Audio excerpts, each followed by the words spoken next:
Good morning everybody. The पाठशाला channel में स्वागत।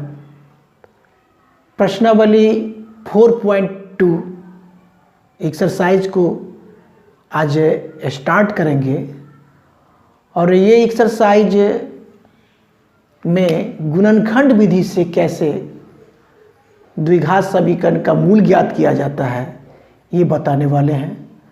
तो इस चैप्टर में सबसे पहले हम उदाहरण क्वेश्चन को सॉल्व करेंगे। प्रश्नावली 4.2 का जो उदाहरण क्वेश्चन आज बताएंगे, अगर इस उदाहरण क्वेश्चन को अगर आप सही तरीक़ा से समझ लेते हैं तो एक्सरसाइज का हर सवाल आपको आसान लगने लगेगा।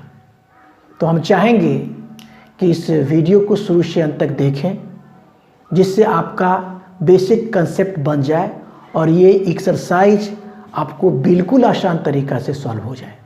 तो चलिए स्टार्ट करते हैं। उदाहरण 3 है, गुणनखंड द्वारा समीकरण 2x² - 5x + 3 = 0 के मूल ज्ञात करें। हमने बेसिक कंसेप्ट में पढ़ाए थे आप लोगों को कि द्विघात समीकरण के मूल निकालने की 3 विधियां हैं। एक है द्विघाती सूत्र विधि, एक है पूर्ण वर्ग विधि और एक है गुणनखंड विधि। तो आज हम आपके चैप्टर में एनसीईआरटी वाली बुक में 4.2 में जो है इसमें गुणनखंड विधि से कैसे द्विघात समीकरण का मूल ज्ञात किया जाता है वो पढ़ाया गया है इस चैप्टर में।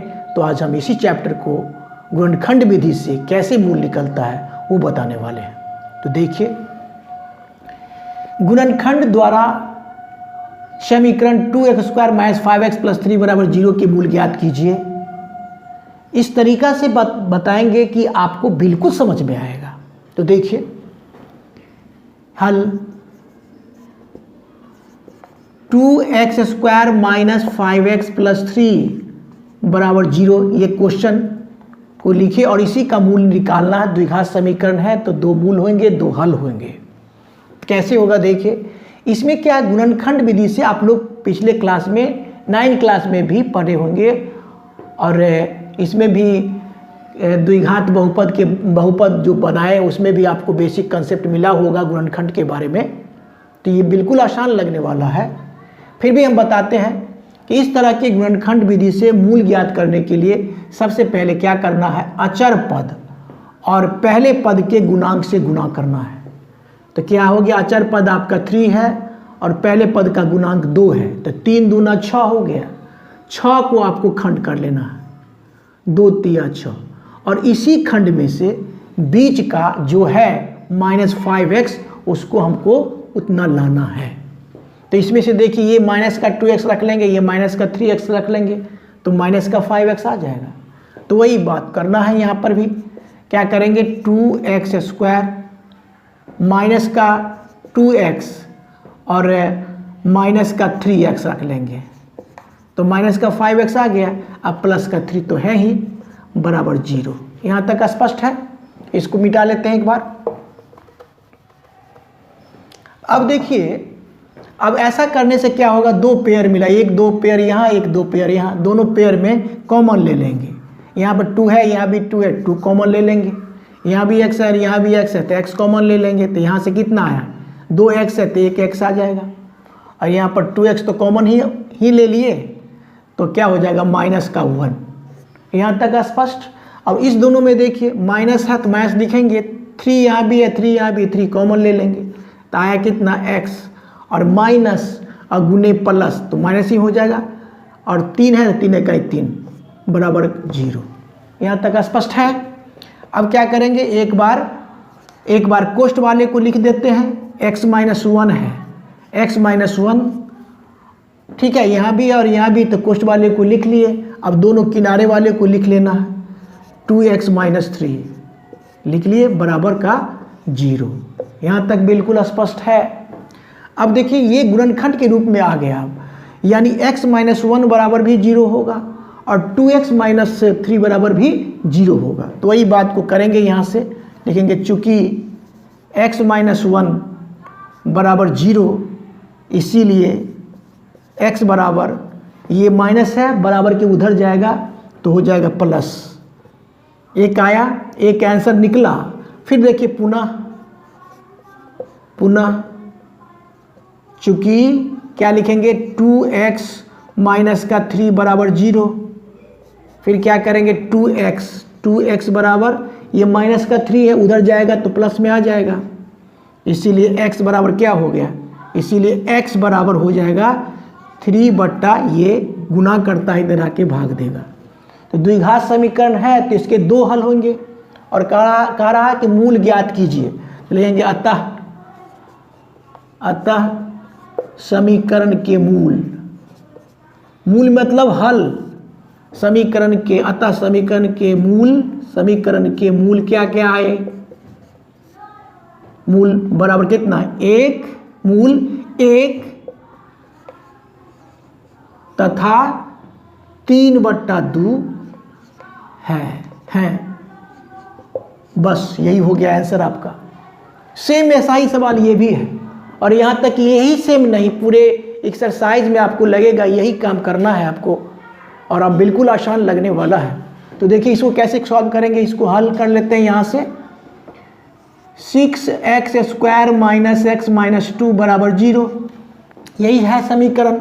अब इसमें क्या करेंगे, इसका अचर पद को पहले वाले पद के गुणांक से गुना करते हैं, तो 6 दूना 12 हुआ, 12 को खंड कर लेंगे, 2 से करेंगे 2 छक्के 12, फिर 2 से लगाएंगे 2 दूना 2 तिया 6।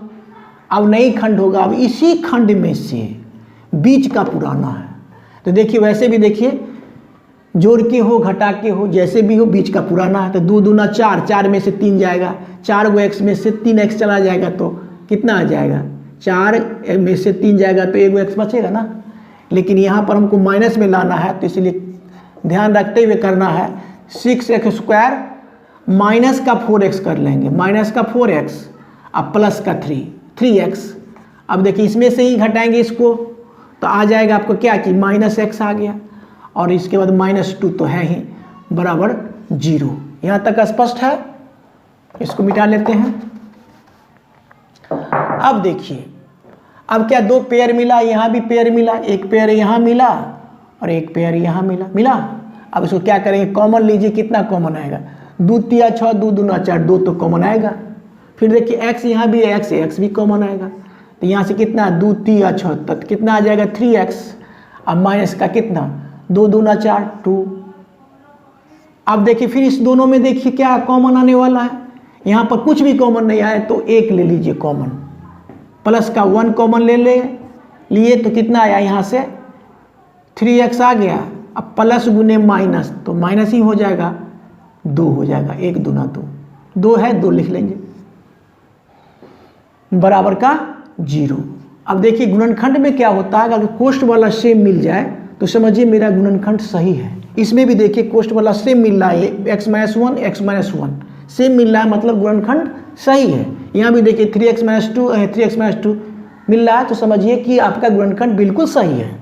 तो क्या करेंगे, आप कोष्ठ वाले को लिख लीजिए, पहले 3x माइनस 2 इंटू किनारे वाले को आप लिख ले देंगे 2x प्लस 1 बराबर 0।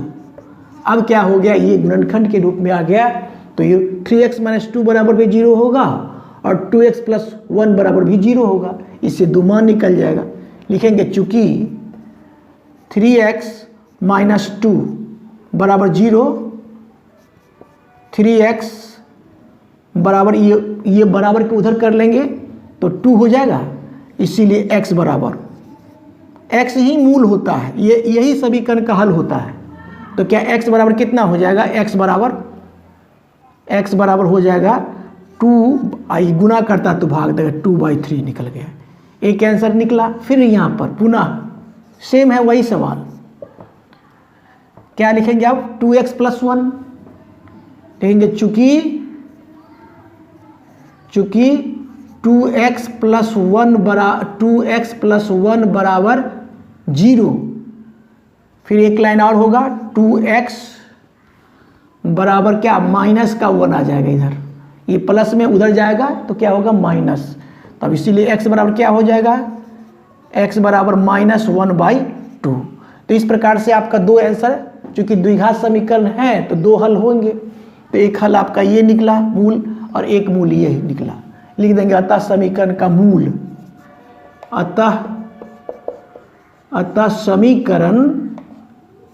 समीकरण का मूल 2/3 तथा -1/2 है। इस प्रकार से दोनों सवाल को सॉल्व किया गया, 3 को भी और 4 को भी। अगर इस क्वेश्चन को सही तरीका से समझ लिए हैं तो आपको एक्सरसाइज में थोड़ा भी दिक्कत नहीं होने वाला है। अगर नहीं समझे हैं तो इस वीडियो को बार बार देखिए, तो आपका बेसिक कंसेप्ट बनेगा, तो आपको सवाल बनाने में आसान लगने लगेगा। मेरा वीडियो अगर अच्छा लगता है तो लाइक शेयर और सब्सक्राइब कीजिए। Thank you, take care.